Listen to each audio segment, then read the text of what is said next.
following story was narrated to me by my grandmother about 20 years ago now. We were given a middle school assignment to ask an elderly person to tell us a story and then write it up, and so I hit my grandma up thinking that she'd share some cheerful tale of her youth. And instead, the story she told me was one of the most effed up things I've ever heard. I got a fantastic grade for it though, so thanks for that, Grandma. But anyway, she was just over 70 when she told me the following tale, and she's still around at 90, and she's not quite so communicative these days, but chatty and coherent enough that she gave me permission to send it to my favorite scary stories YouTuber once I explained to her who you are and what you do. And so the following story is written from the perspective of my grandma, Carol, and well, prepare yourself for one of the most screwed up stories I've personally ever heard. My name's Carol. I grew up in a very small town out near Rochester, Minnesota called Plainview. It was a very quiet place right in the middle of a farm country, and back in the 40s, maybe only 1,000 or so people called it home. We'd swim in the creek during summer break and then sled down hills in the winter, but all year round, Sundays were special. Come Sunday, everyone in town went to church, and then afterwards it was home for potluck dinners with neighbors who helped each other when things got tough. Budget running a little thin? People'd pitch in and leave a blank envelope of cash in your mailbox. Barn burned down after a lightning strike? Folks would show up with hammers and food. I remember that. I learned to work hard and love my neighbors, and of all of our neighbors, no one was loved quite as much as Edith Olson. From what I remember of her, she was the kind of woman who could make you feel warm, even on the coldest of winter days. She was graceful, tall and pretty, with light brown hair and a big smile that always carried to her shining blue eyes. She was a God-fearing woman, too, and every Sunday you'd see her standing out front of the Lutheran church with an old, near-worn-out Bible that she was oh so very proud of. But life hadn't been easy for Edith. Back in the 30s, when I was still a little kid, Edith's husband, Lars, had a terrible accident at home. Word has it that he was up on top of the barn fixing roof shingles after a big storm when he suddenly slipped and fell to his death. His sudden passing left her a widow at just 38 years old and with a young daughter to raise too. Little Ruth Olson was still being breastfed when her father died, and when he passed, the whole town descended on Edith's home to help take care of her and the baby, not with the breastfeeding though, I'd imagine. Now, despite her being half an orphan, it seemed like little Ruth had a bright future ahead of her, as a little girl who had a very special place in everyone's heart. But then, when she was just a couple of years old, little Ruth got sick, really sick, and she never quite recovered.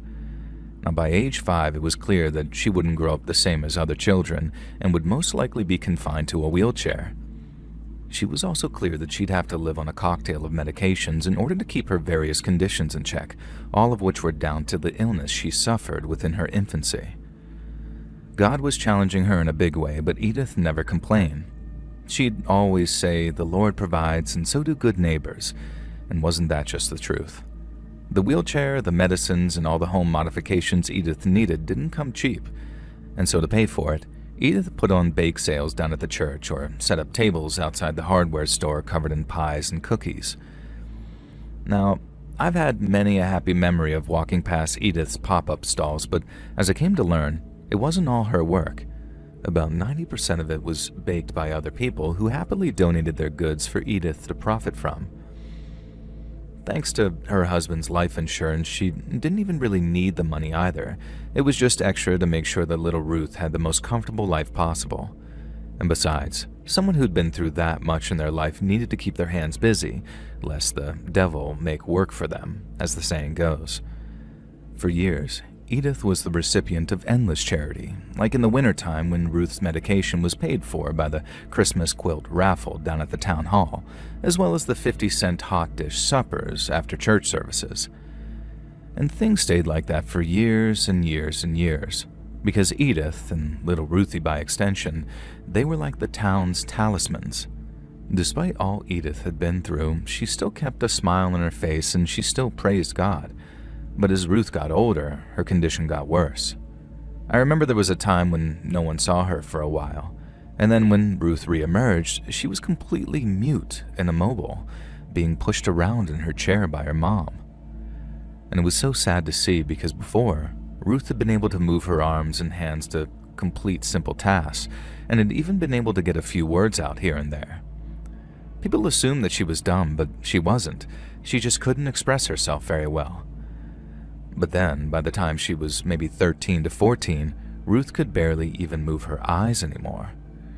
Edith would push her around the grocery store asking her questions, but getting no answers, and it tore people up inside to see it getting to her. Once again, they rallied to her cause and helped put a smile back on the face of a woman that had so often made themselves smile. But then, just when it seemed like things couldn't get any worse for poor Edith, they somehow did. Now, like I said, Edith was well taken care of by her neighbors, so much so that when a strange man was noticed to be parked outside her house for a few hours, one of them moseyed on over to ask him his business. The man was very rude in response, so rude in fact that Edith's neighbor decided to call the Washita County Sheriff's Department to report him. The sheriff sent out one of his deputies who told the guy to move along before he got himself arrested for loitering or some such offense. The guy made tracks after grumbling something about being an honest citizen, but then a couple of days later, he showed up again, and that time, he was banging on Edith's door. Once again, the sheriff is called, and once again a deputy heads over to tell the guy to move on. It turns out Edith was cowering inside with little Ruthie, who explained that she'd met the man after answering a personals ad for lonely widows. She'd spoken to him on the phone a few times, decided that she didn't want to date, and then tried to break things off, but the man didn't take it well. Not at all. She had him charged with trespassing on the property, and he was warned that if he showed up in town again, he'd spend the night in jail. But apparently that didn't deter Edith's spurned telephone companion.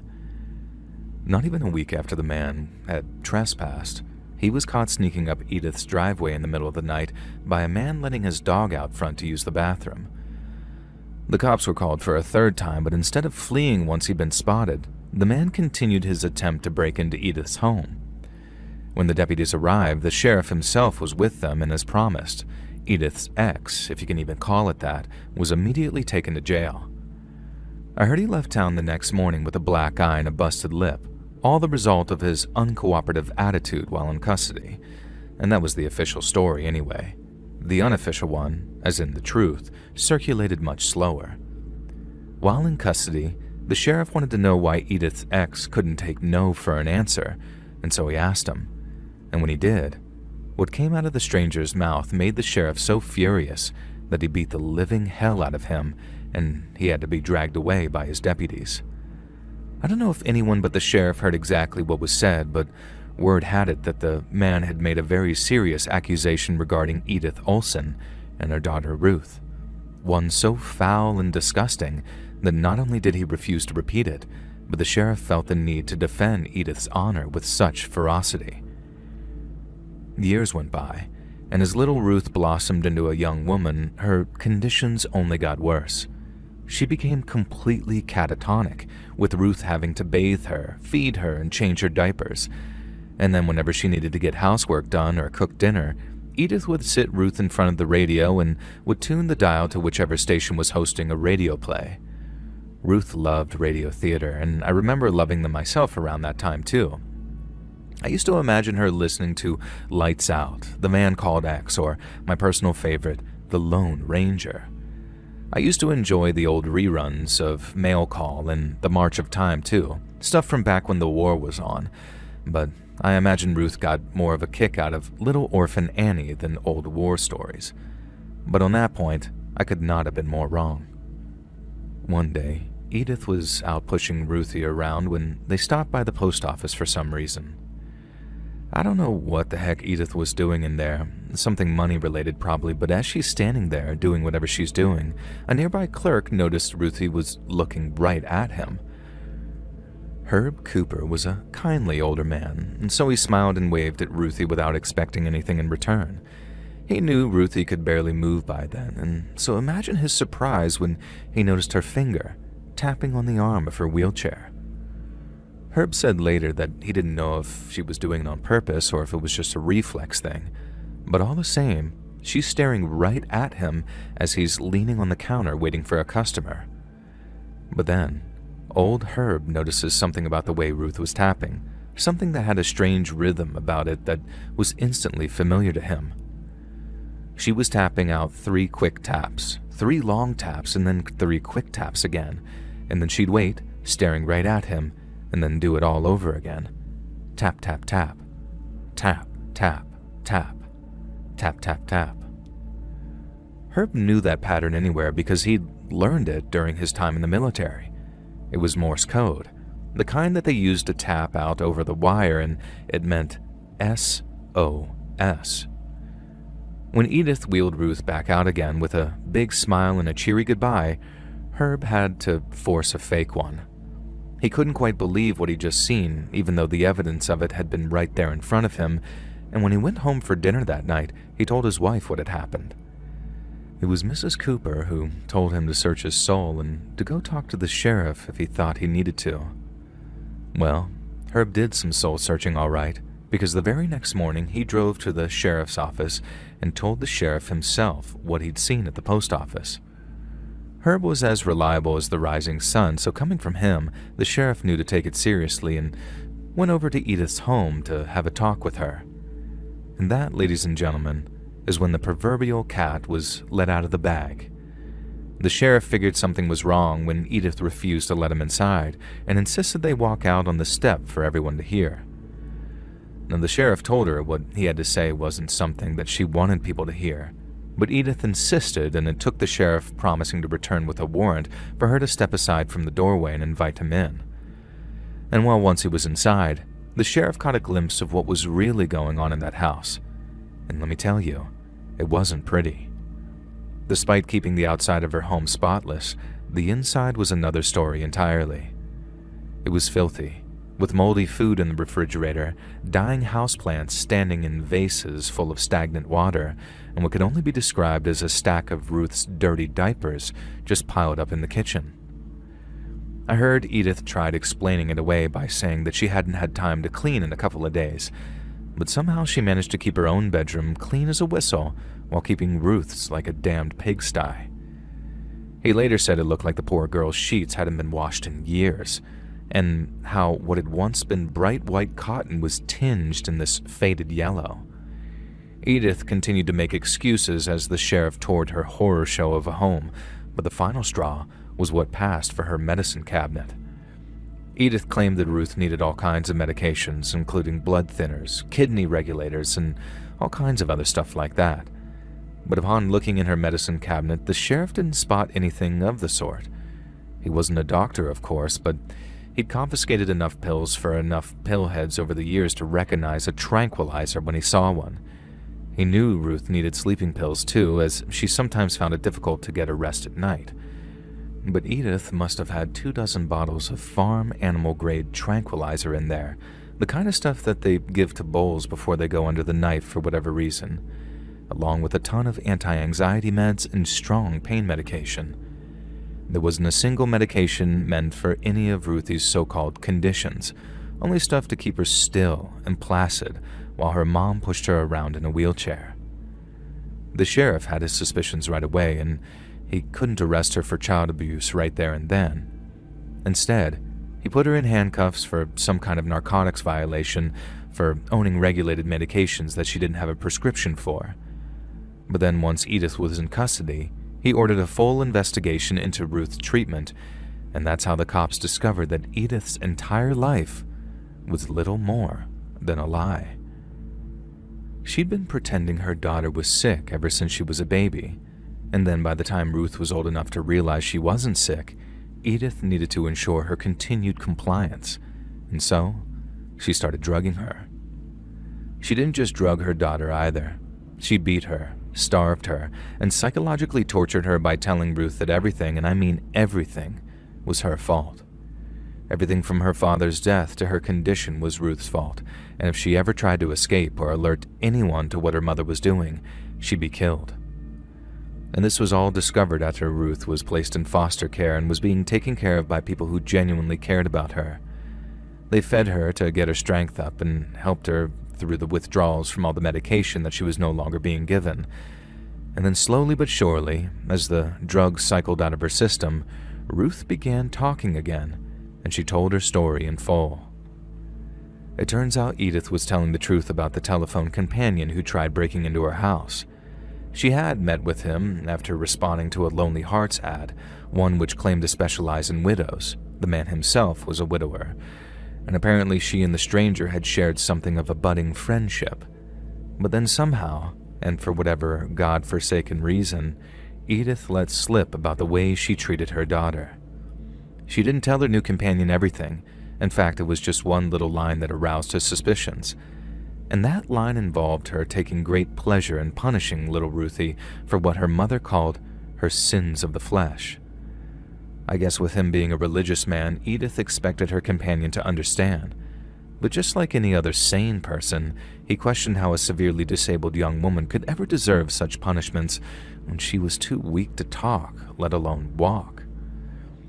Apparently, and under the guise of offering Edith some financial assistance, he asked to come over to check out their living conditions.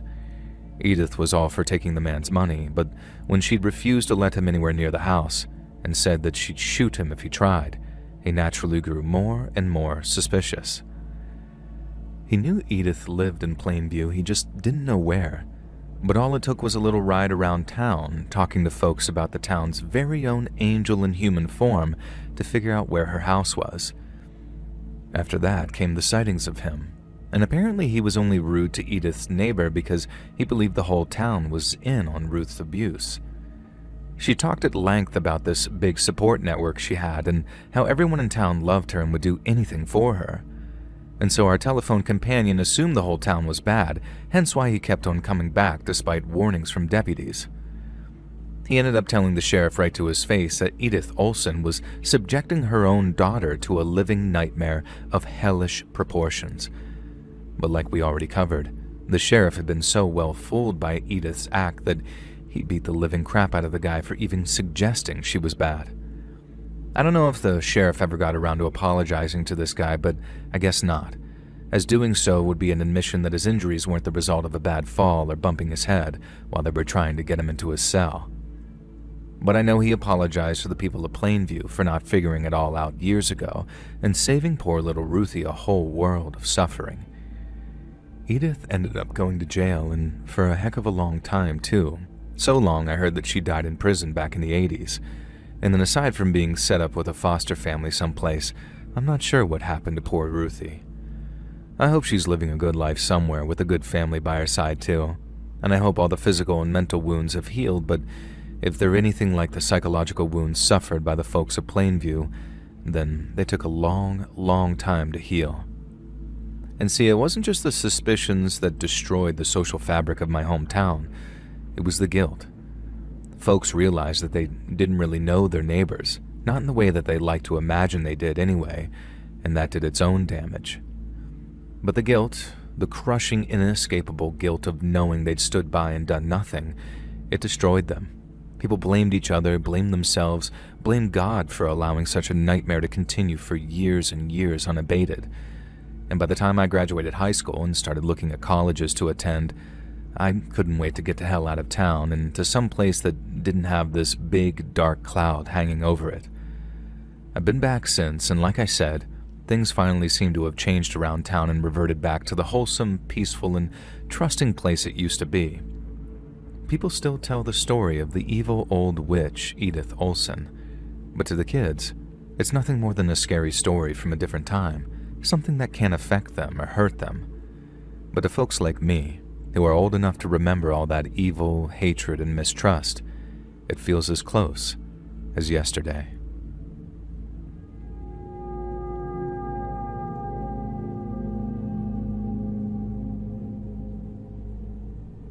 People are always quite surprised when I tell them, but I used to be in a band.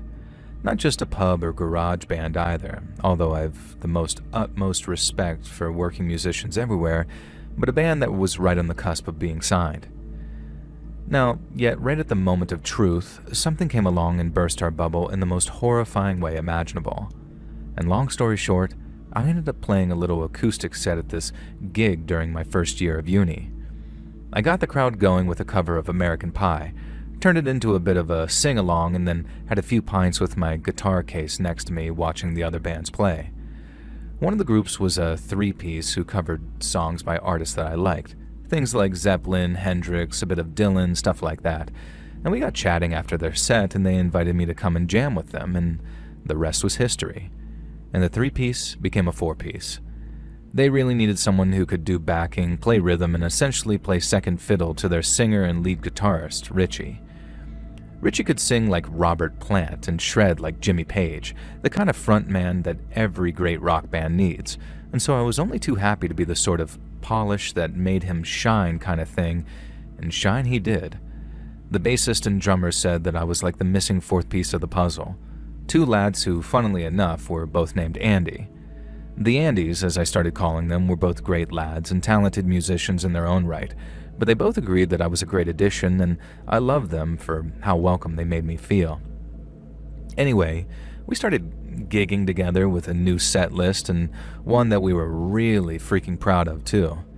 And then we started kicking down doors all over Sheffield, Manchester, and Leeds at whatever gigs we could get our names on, and very quickly, we started attracting attention. At one gig, we had an A&R guy ask us for a demo, and then it wasn't long before we got a call back from a bloke inviting us down to none other than Columbia Records. Columbia is a huge label, so as you can imagine, getting an invite from them was as flattering as it was exciting. We went down to London for what was basically an audition, and then after sitting down with some bigwig and the A&R guy that we'd met, we were told to basically go away, write 8 songs of our strongest possible material, and then get ready to record them, tour the country, and then release our debut. It was what you'd call a development deal, something record companies do to make sure that you're all but locked into a contract with them before any others get their greedy little mitts on you. But at the time, we were over the moon, and the future looked very bright indeed. But those next few months, my God, they were exhausting. We kept on going to uni, but no one went home for Easter break, and pretty much all of our free time was spent in our practice space writing songs and trying out said songs at various gigs that we were now being sought out to play. It was honestly one of the happiest and most fun-filled times of my entire life.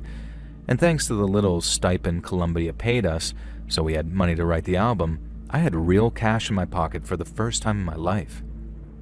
We all did, and it was fantastic. But burning the candles at both ends, jamming all night and then going to uni the next morning, it started to really take its toll on us, but especially Richie. Richie was the driving force of the band, and without a doubt, and although we were all excited about the development deal, etc., Richie seemed to literally high on the excitement. He didn't sleep for almost 50-something hours over one weekend because every time he tried to doze off, he kept getting ideas for licks or lyrics that he just had to record or write down. He seemed like he was getting into a real state at one point, like he seemed all frazzled and scatterbrained from the sleep deficit. It didn't help that we were drinking a lot too, but then one day, Richie met this girl who quickly became his girlfriend, and he was suddenly his old self again. Now we were thinking, oh he's probably sleeping like the dead after rolling around all night with her. But we weren't complaining, not when he basically wrote the entire album in 3 weeks, with our contributions of course, and it was fantastic. But then, not long after the album was accepted by our A&R guy and he started looking for a producer for us, Richie started acting all strange. He'd either be super upbeat and positive or ultra moody and negative, like totally bipolar, and the same could be said for his energy levels. He was either raring to go and full of beans or nodding out in his chair like he hadn't slept in days. It was obvious that he was taking drugs of some kind. We just didn't know which ones, as we were actually very naive and innocent for 4 lads on the verge of being rock stars.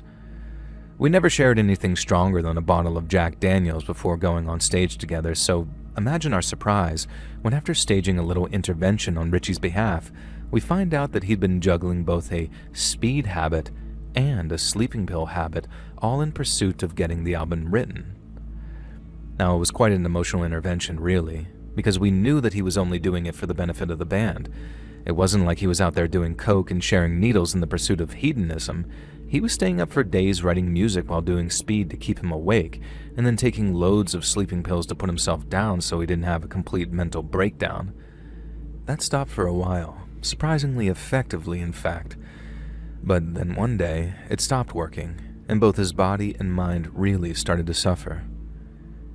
He'd kept it a secret from us because he knew that we'd put a stop to it, but he was so completely terrified of losing that development deal, there are loads of clauses in them, time frame being one of them, that he turned to better living through chemistry, as it were.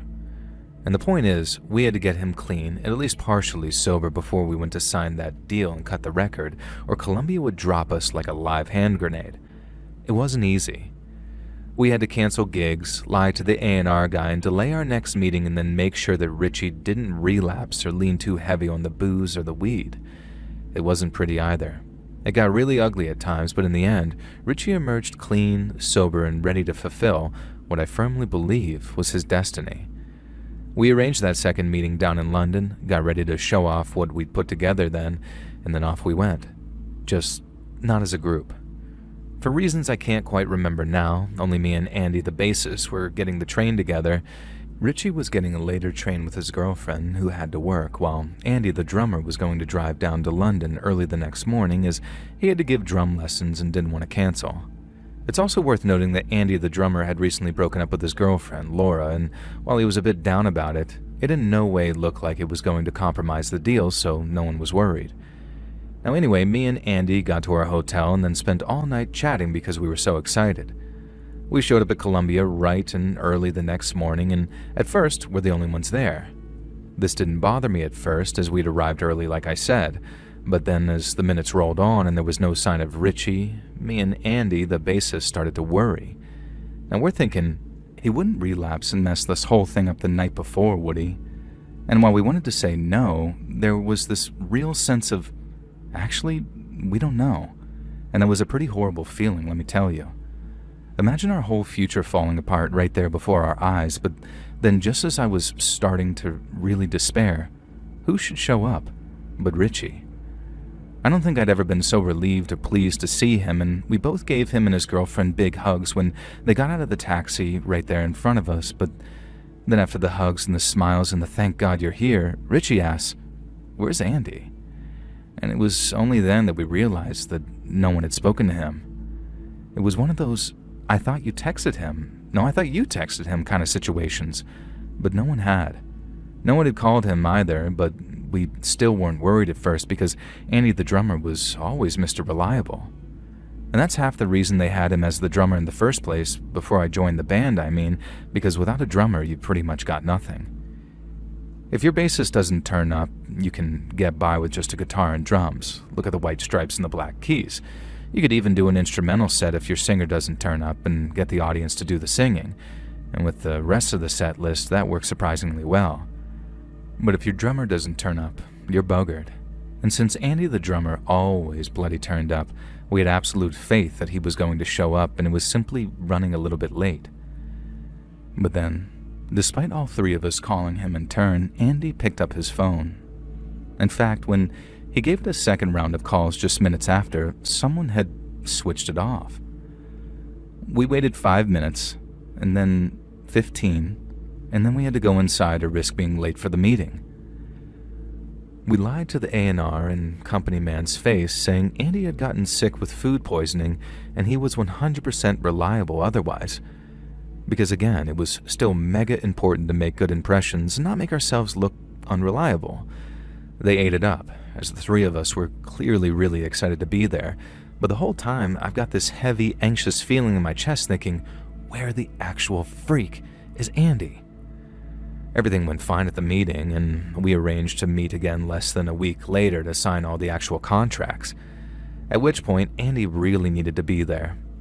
We felt like we dodged a bullet at first, and that it was simply a case of getting hold of Andy before A, finding out what had happened, and B, making sure he wasn't going to pull the same crap the following week when we needed to put pen to paper.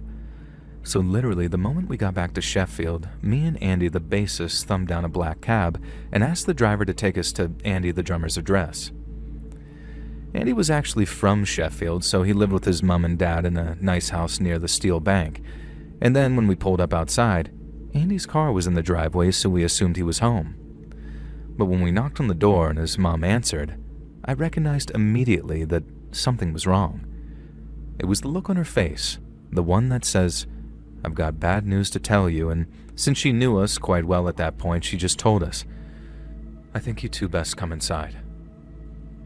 Now, as we walked through the living room and Andy the drummer's mom asked if we wanted a cup of tea, all I could think was, oh my God, something happened and he's either dead or he's in hospital about to die.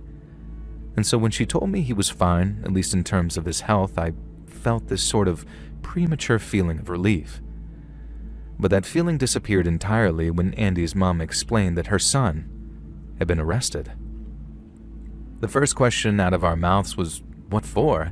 And looking back on it, I think his mom knew exactly why, and she just didn't have the heart to tell us. I don't blame her. I'd be horrified if my son was arrested on those kinds of charges, but the police always tell you why you're being arrested, don't they?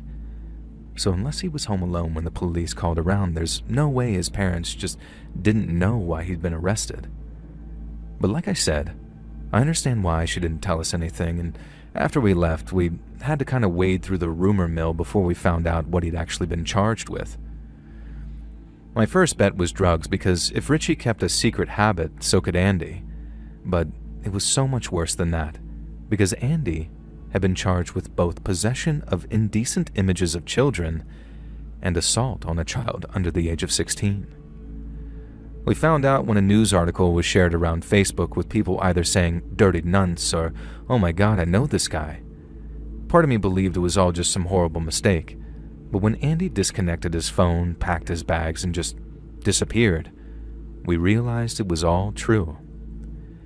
The next thing we heard is that he pled guilty and received a very lengthy prison sentence due to aggravating circumstances.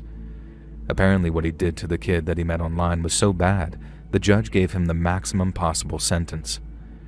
And then after that, it was gone. But so was the band, and so was our future. The record label didn't want anything to do with us after they found out what had happened to Andy, and the whole thing messed with Andy's head so much that he ended up getting mad into the drink for a while before he dropped off the map. Me and Andy the bassist tried putting a band together for a while, but the stink of what Andy the drummer had done was so bad that it followed us wherever we went.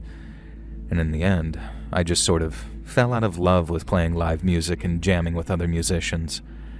I still like playing guitar, it just became much more of a private thing before I swapped the guitar for a weight rack and started on my fitness journey. It became impossible to think about playing music without thinking about playing with my old band, and whenever I thought about playing with my old band, my mind would inevitably turn to what Andy the drummer had done, and more specifically, the kid he'd abused so horribly. I ended up trying to reach out to the victim and their family, but the courts are really strict on identities, so I didn't get the chance to, and maybe that's for the best. I just hope Andy didn't do too much psychological damage and that they've found a degree of happiness in their lives, because they're the reason I'm very careful about my own kids having access to the internet.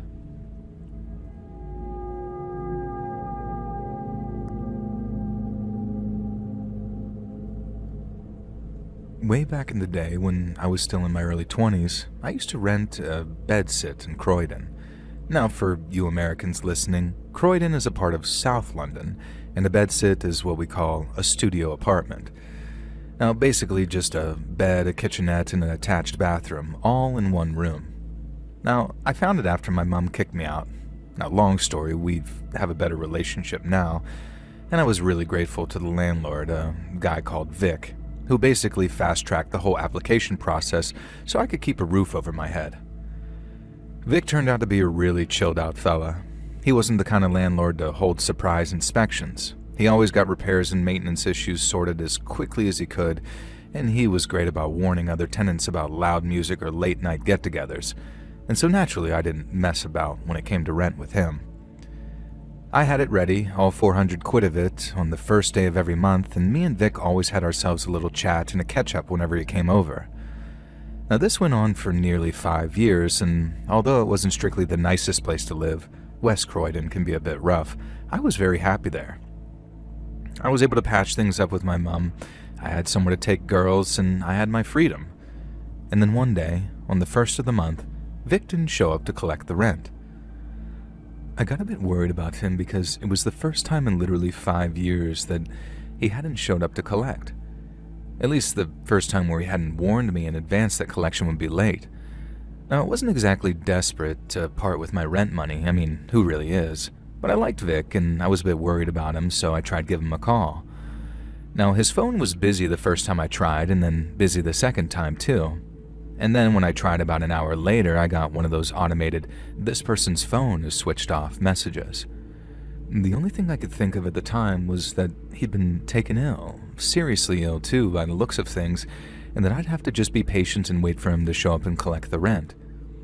A few days later, I got a knock on my door from a guy claiming to be Vic's nephew, who's there to collect the rent.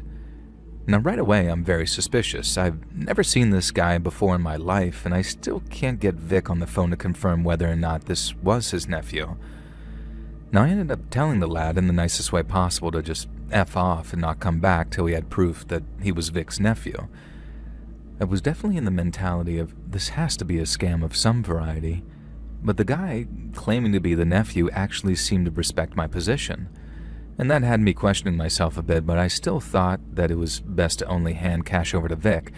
And so I waited and waited, but Vic still didn't show up, and he still didn't return any of my calls. It wasn't until the first of the next month that I started to get worried again. I told myself Vic would be around with an explanation and to collect the 2 months' worth of rent that I owed him, but as you can probably guess, he didn't show up and he didn't call. And I expected another knock from his nephew, but that didn't come either. Now a whole third month rolled around and I still hadn't paid anyone any rent. And then you guessed it, there was no sign of Vic or his nephew, who I now believe was legitimately his nephew. And then a few days later I got a knock on the door. I'm expecting it to be Vic or his quote-unquote nephew, but it was neither. It was a woman from the council, and she'd come to serve me an eviction notice. The only clue that she gave me was that she told me the property had been seized by the government, and since it was due to be sold at auction, I obviously had to leave. I asked her what was going on with Vic, but she said that she didn't know. All she knew was that the building was due to be seized to pay for money that he owed. At the time, I assumed Vic had been fiddling with his taxes or something. I paid him all the rent in cash, and so I'd assumed that he wasn't reporting all of his income, probably. And then when I got word about the seizure, I thought his luck had finally run out. But it wasn't taxes he owed, and while I had to wait quite a while to work out what had happened, it wasn't any less shocking for me when I found out. Basically, Vic had the outward appearance of a legitimate landlord, and I suppose to me, he was just that. But as it turns out, Vic had another tenant of sorts, one he didn't tell another living soul about outside of his immediate family. This tenant didn't pay any rent, but technically he didn't make any money either because Vic was using the guy for slave labor. Now, to cut a long story short, a young man had arrived in the UK illegally from Vietnam about 10 years prior. He heard about the flats that Vic was renting, but didn't have any money or papers to be able to move in, and while most landlords wouldn't be interested in entertaining someone like that and might point them in the direction of a homeless shelter, Vic did the opposite, but for reasons that were anything but charitable. As it happens, Vic wanted to get into growing weed in the basement of his house. It turns out a friend of his was involved in the drug trade and told him what a perfect spot his basement would be for growing some ganja. Now, his wife and grown-up son were fine with it, as it meant having loads of extra cash coming in. The only trouble was, none of them knew how to grow it. And so when he asked the Vietnamese fellow what skills he had, and the Viet guy said that he'd worked on a vegetable farm or something back home, Vic saw an opportunity. He enlisted the Vietnamese guy's help in converting his basement into what was basically a one-bedroom flat, with one portion of it dedicated to a living space and the other converted into a small-scale weed farm. Now, the Viet guy stayed in Vic's basement the whole time, and then once all the growing supplies were there, he was offered a job, or rather, a job that very quickly turned out to be no job at all. The Vietnam guy was told that if he stayed in the basement and grew weed for Vic, he'd be able to stay in the country. Vic would keep him safe and secret down there and would pay for all of his meals, etc. without charging any rent. He was free to explore the back garden so long as it was at night, but he obviously couldn't freely go walking about because the police would arrest him and send him back to Vietnam. Or at least, that's what the Vietnamese guy was told. Vic made out like he was doing the guy a favor, and that he'd sort him out with false documents and all that once he'd grown a few grand's worth of puff for him. But then once he'd sold his first crop and realized how much money he could make, he started lying to the Vietnamese guy and basically saying that he couldn't leave. Vic said the immigration people had been sniffing around. They hadn't, and that it wasn't safe for him to come out. He also said the Vietnamese guy owed him money for rent and food and energy bills and all of that, so he couldn't leave till he paid them off. It got to the point Vic would start locking the door to the basement and putting a bookcase in the way so nobody could see it. And so within just a few short months, that Vietnamese fella had gone from a legal immigrant to a modern-day slave. Apparently this went on for literally years, with conditions for the immigrant guy getting worse and worse, till one day, he snapped. Vic was in his 50s or 60s, and the Vietnamese guy was in his 20s by the time he escaped, so he easily overpowered him when Vic came down in the basement one day and then said he could either release him or die. And Vic chose not to die. The article I read online said the Vietnamese lad ended up getting picked up by the police for stealing a sandwich from Greg's. And then after he told his story, the police went to check if what he said was true, and that's when they found Vic's little grow operation. He hadn't even bothered to dismantle it, having most likely assumed that the Viet guy was too scared to talk to the police. But he was dead wrong about that, wasn't he? Because this Vietnamese lad was so pissed off that he'd been lied to and mistreated for so long that he sang like a canary once they got him down at the station. I suppose he was looking for revenge for what Vic did to him, and you can bet your arse he got it. Not only did Vic, his wife, and his son go to prison for a mix of drugs and modern slavery offenses, but the Vietnamese guy ended up getting tens of thousands of pounds in compensation, a lot of it generated from the sale of Vic's rental properties. Now, I'm not sure what happened to him after that, if he stayed in the UK or went home with his payout, because I imagine he could live like a king back in Vietnam with the exchange rate being what it is.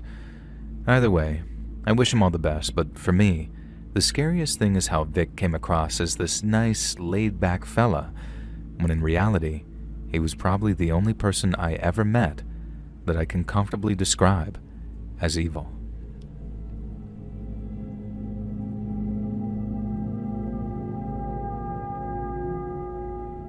A long time ago, almost 20 years in fact, a female friend set me up on a blind date with a guy named Ryan. He was a buddy of her boyfriend's, one he spoke very highly of, and for reference, I was a 28-year-old woman when we met, while he was almost a whole 10 years older at 37. My friend promised me that he was good-looking and that he had a good job, all that jazz, and while I hated the idea of a blind date and how it made me feel so incapable, I didn't regret going. Ryan was a truly beautiful man, but then once we got talking, I understood why he was single. First off, he sounded like a legit workaholic, and while he admitted that that was something he needed to work on, it leads me to the second thing, his poor communication skills. I called my girlfriend on my cell from the bathroom, and then she says, "Oh, he's just shy, let him warm up a little," and at the time I thought that she was right. I was patient with him, told him he didn't have to worry about offending me or upsetting me, I mean, not within reason anyway, and then over the next month or two, Ryan really opened up to me. He didn't become some social butterfly overnight or anything. He was always kind of soft-spoken and reserved, but what I found out about him, I liked. He was super into ancient history, and I'm Greek on my mom's side, so I thought that was really cool. And then he was super into cooking too, which was really attractive for all the obvious reasons. But the thing, or rather place, that Ryan seemed to have the most passion for was the Philippines. And when I visited his place, I saw all kinds of photos, souvenirs, and traditional Filipino artwork. I asked him why he was so interested in the Philippines, and he said he'd vacationed there a bunch as a child, as well as an adult of his own volition. His grandpa served there during World War II, so he'd brought Ryan's dad over a bunch to see how beautiful it was. And from the pictures, it was clearly one of the prettiest places on Earth. There were pictures of Ryan standing on white sandy beaches in the company of various people, and then photos of him out in the jungle that he said were from nature tours. All the food looked amazing, the people all sounded super friendly and welcoming, and I totally understood why Ryan and his family had such a huge love of the place. The relationship went from strength to strength. I met his parents, he met mine, and we went on a wonderful weekend vacation together in Mexico around the 8-month mark. Now everything was going amazingly. And then just short of our 1-year anniversary, Ryan asked if I wanted to move in with him.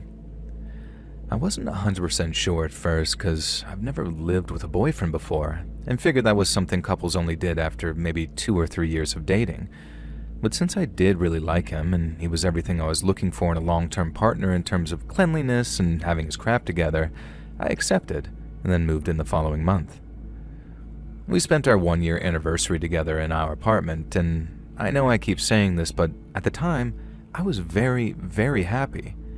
Ryan and I seemed like a really good fit for each other, and all of my girlfriends kept asking, when's he going to pop the question? I think if things had continued for maybe another year or two without incident, I'd have accepted any proposal he offered me. But, and as I guess you've already figured out from the way I'm talking about Ryan, things didn't stay all hunky-dory, and it wasn't long before things got really, really dark. Okay, so remember when I said Ryan was a workaholic? Well, he never really got a handle on that. He worked in the city at some financial firm, running accounts or whatever the hell they do in those kinds of jobs, and I understood why he took it so seriously and why he worked so hard. And then at the risk of sounding shallow, he wasn't shy about spending money on me, so I tried my best to make it up to him in various ways. And one of those ways was cleaning the apartment. Ryan really appreciated me keeping our place looking nice, and we didn't have much in the way of boundaries either, so there was only one place that he didn't want to mess with, and that was this one particular cabinet in the closet that he kept in his office. It wasn't some super sinister thing, with him getting all weird and telling me not to dare go prying around or whatever. He didn't even bring it up.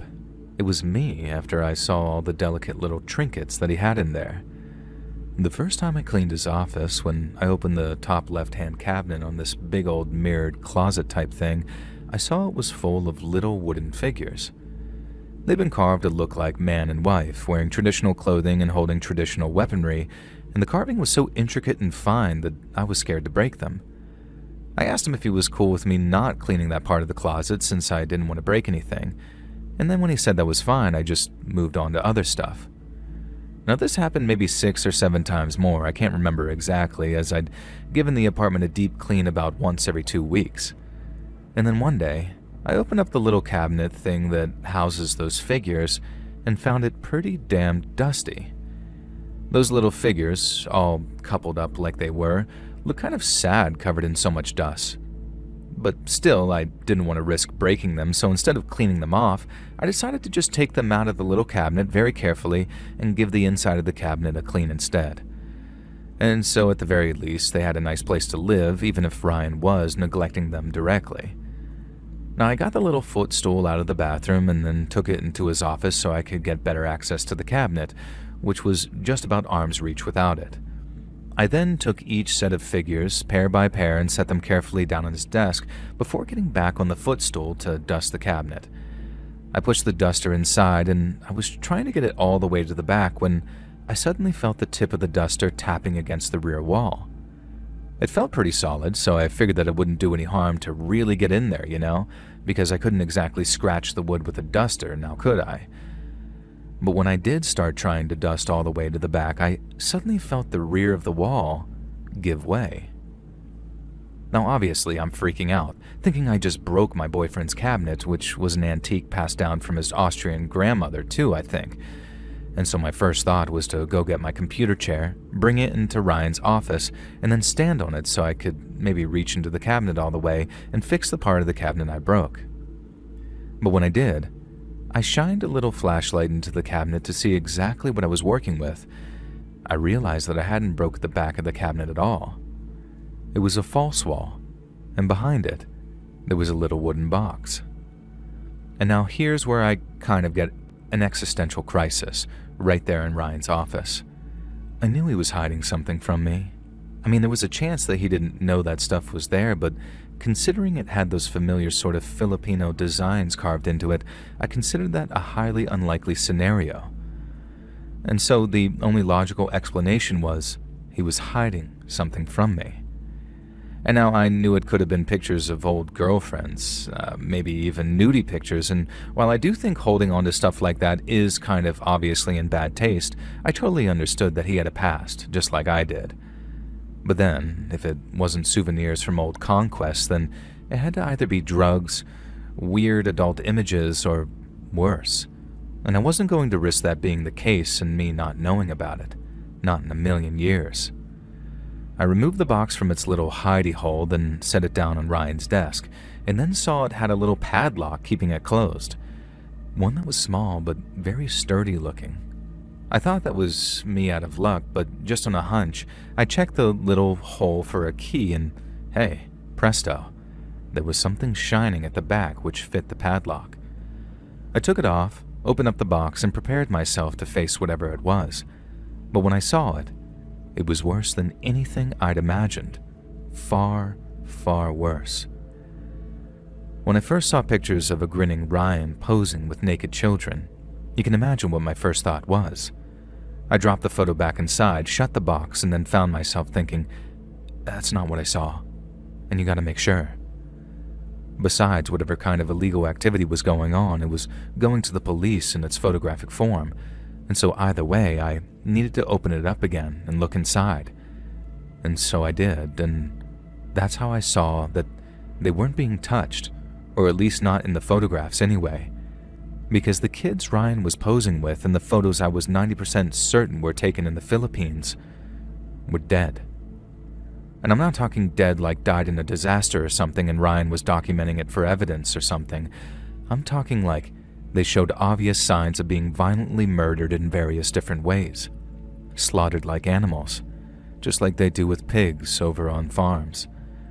I saw it once I was on vacation, how the pig's head was drenched in blood, and put two and two together before having sleepless nights with a lot of crying. Now, I'm sorry for telling you all of this. I guess I got a little too emotional there and I decided to take a quick break, but now I'm back to writing and I don't want to write about those photographs anymore. I can't think about them without crying. And so if it's okay with this submission, I'm going to focus on what I did after I'd put one of the photos in a book. I didn't have an envelope handy, and I drove straight to the nearest police precinct to show them what I'd found. As you can imagine, that made for quite a scene.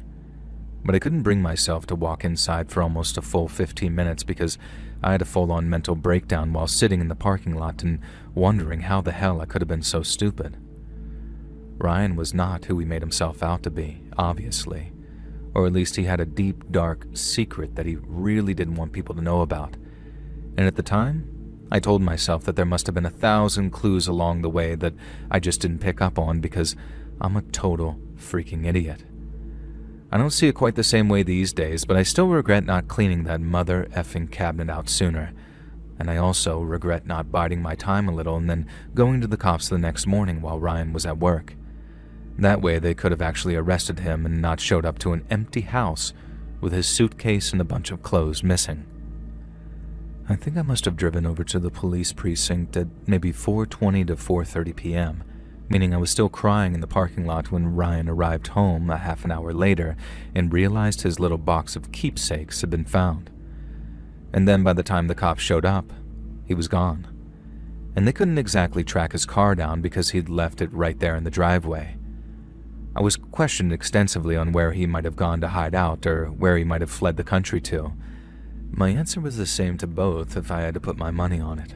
I'd have bet on him being in the Philippines.